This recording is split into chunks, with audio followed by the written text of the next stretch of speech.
If you like this video, make sure to subscribe to Downfall Network for more cool content.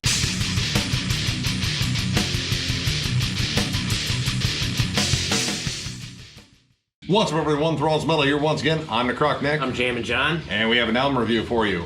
So another one that was highly anticipated for at least both of us. Yeah. And I think death metal fans in general, was the new one from Skeletal Remains, The Entombment of Chaos. This comes out on the 11th of September on Century Media Records. This is the band's fourth album, and they formed in 2011 in California, in Whittier, California, I believe. But you'd never know. You'd never know. Sounds like they're from Florida. Sounds like Tampa. Tampa.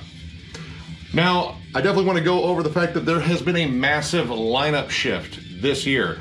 In fact, the last time we saw them, which was last year, there's only one member still in the band, and that would be Chris Monroy, who also used to be in Fueled by Fire, which was a cool little thrash band from like the mid-2000s. Bassist Adrian Marquez, and guitarist Adrian Obregon, and drummer Edward Andrade? I'm sorry, I'm butchering your name.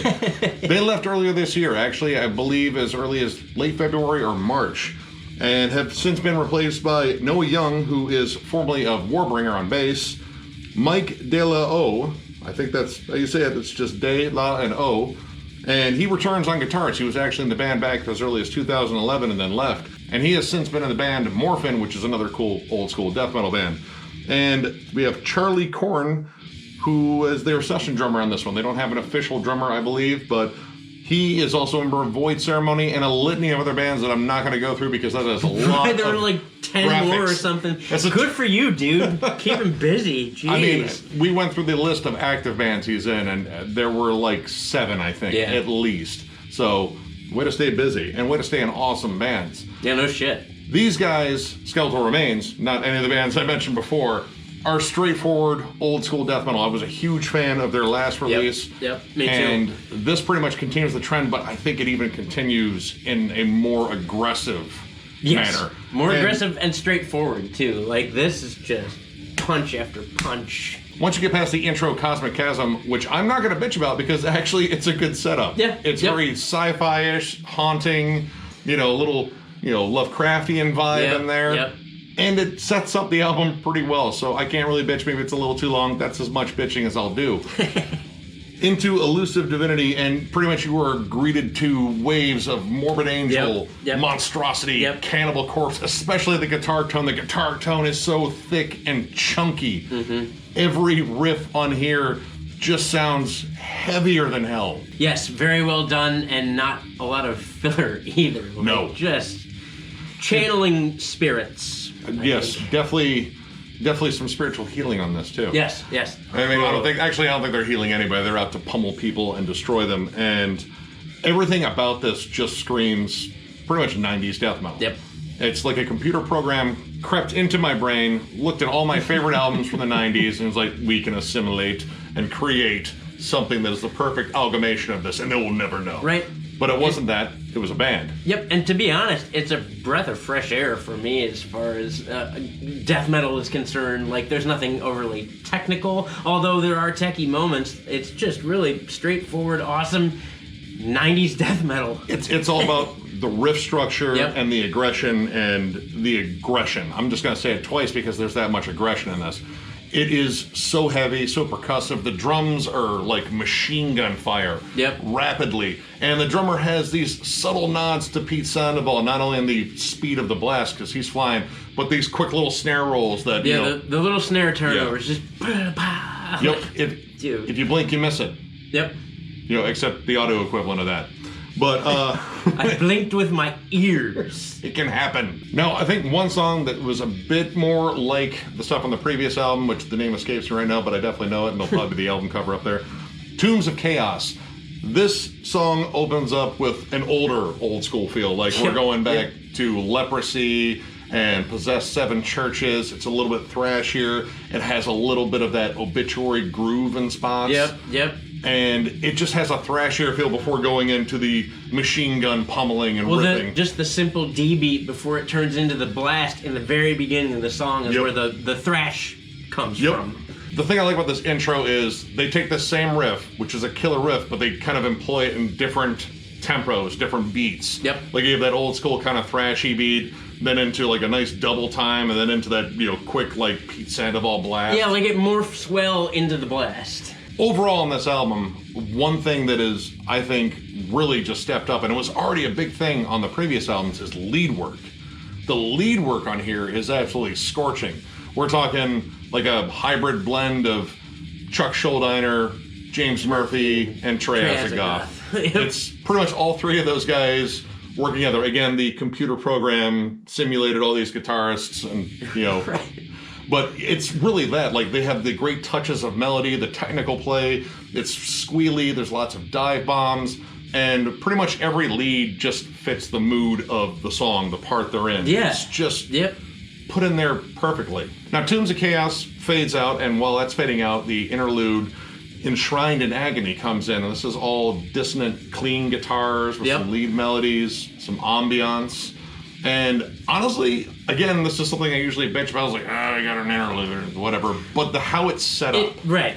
How it's set up fits well. Like, it fades, the fade out from the previous song fades well into this kind of ambient guitar melody thing, and then it goes into synths, and then those synths wash over and then set you up for Dissectacy. So the back half of this album, everything after that interlude thing is just like this song, a giant drum turnover starts this crazy blast fest. It reminded me of the intensity of seeing Deicide live. Yes, but with suffocation levels of brutality. Yes. Well, it reminds me of first hearing death metal. One of the first bands I saw live ever was Suffocation, and this just kind of reminds me of that. This reminds me of pretty much when I discovered death metal. Like, this pretty much had everything I was looking for in terms of that. Like, it had that Florida sound. That was my first exposure to death metal. And my God, they just hone in on that sound and just dry hump it into the ground, but it's a pleasant dry humping, so don't worry, you're fine. I compared it to, like, if Terrence Hobbs played in Cannibal Corpse. His attack and his chunk with their crawls. Ugh. And this back half, I think, is where they throw out some cool, like, signature riffs and songs. Not that the front half didn't have them, but I think they're more labored in the back half. Dissectacy has one of the best anchored riffs. It's this cool tremolo, and it is just an earworm instantly. It's stuck in your brain.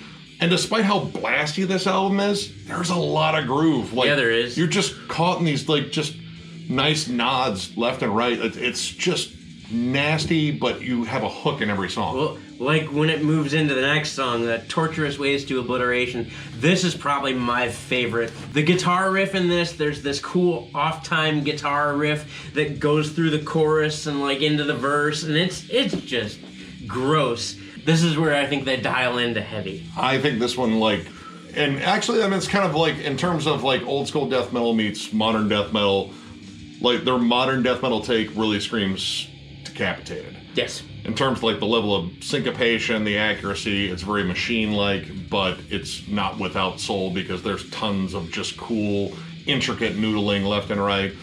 Cool harmonies and such. Like, the guitar work on this album is absolutely killer. Yes. And I have to say, like, when they finally do slow it down a little bit, because when they slow it down, well, they're very short moments for the most part in the first half, but Eternal Hatred, longest track on there, set up with a cool drum intro. And it is pretty much like a lost track on Gateways to Annihilation. Yeah. Like, this screams Steve Tucker, Morbid Angel. It is slow, lumbering, and sludgy. It's so heavy I start it with a pentagram. Yep. The beginning reminded me of Hate Eternal. Like, just a slow riff over these massive drum fills. Like, this was a nice kind of break for the frantic pace of this album, because this album is one after the other, no pretense, no bullshit, just going for the throat on every song, and they achieve that. This is a brutal album, but it is not without hooks. It has so much in the way of, like, cool, like, death metal melodies. Yep. Like, they're not the catchiest melodies to everyone else, but, you know, if you're a death metal person, you'll like them. Right, and especially if you're a fan of the old school death metal, like, it just speaks to me. And if you're not a fan of old school death metal, well, you should be, And they also cover Disincarnate's Stench of Paradise Burning, which is an incredible song on an incredible album that we covered a while ago in a retro review. And pretty much, we were already talking about how much the lead work reminded us of like James Murphy and stuff. And then they threw out this cover. I was like, yeah, that might be where they got it. Yep, and it sounds almost spot on to the actual song, with the vocals being one of the only variances. He gets a little bit lower. Like generally the vocals, he really goes for that sort of Martin Van Drunen, like Pestilence, Asphyx, like the really raspy, dry, throaty screams. Yep. And they sound anguished. Actually, it probably sounds like it hurts. But for this song, he got down a little bit lower, and I have to say, like, the way he was able to enunciate the words there reminded me a lot of Dave Benson. Yep. And just ripped through the song, spot on cover, and that was just a bonus track in here. So if we even remove that, we still have a killer album, an insanely awesome album. Yep. Start to finish, I love this. And I mean, the only thing I can really knock it on is, yeah, maybe it is kind of just a nostalgic trip for the most part, but it still feels fresh and it still feels just catchy. Like, it's stuck in my head. I'm gonna listen to this. Yeah, dude, I'm gonna jam it again for sure. Especially the back half, going home in the car, because of those fucking bass drops. This is the way to play to your influences. You still created something really just nasty and original. It doesn't sound like everyone else. It still sounds like you, but you can pick out those nods, especially if you've been listening to shit for years like us. Yep. So overall, I'm gonna give this 4.5 stars. This album is a banger throughout. There are no lulls. It is pretty much just straightforward, in-your-face death metal, Florida style, thrashy, chuggy, aggressive. You know, if you love that stuff, which, I mean, if you're watching this channel, it's a good chance you do, you'll definitely love this release. Get it. Yep. What Nick said. Again, I give it 4.5 as well. I have some very minor gripes about some mixing. It's a little bass heavy, but look, this is mostly what this dude said. It's like someone said, what are your favorite death metal albums from, well, ever? Okay, cool. Here's a record that contains all of that. Okay, here's my money. Yeah, here's my money. Take my money. In fact, they've already taken my money. They're going to be at MDF next year, and we were already talking about what stage would we like to see them on. I want to see them. I want to see them. I don't care what stage they're on. They can play in the fucking parking lot, because this record is an absolute banger. Guys, I'm getting your shirts, maybe a hat. I don't know. I'm getting your stuff. I have a Skeletal Remains shirt, but it's a long sleeve because we saw them in October, November last year. So it is getting cold out. Yeah, it is getting cold out, but not at MDF. It's like 100 degrees at MDF. Anyway, yeah, killer album. Please go get it. Yes. Please buy their shit. Please go see them. Jesus. So, if you enjoy the review, give it a thumbs up. And if you are new to the channel, subscribe, because we do stuff like this all the time. All the time. Catch you guys later. Bye.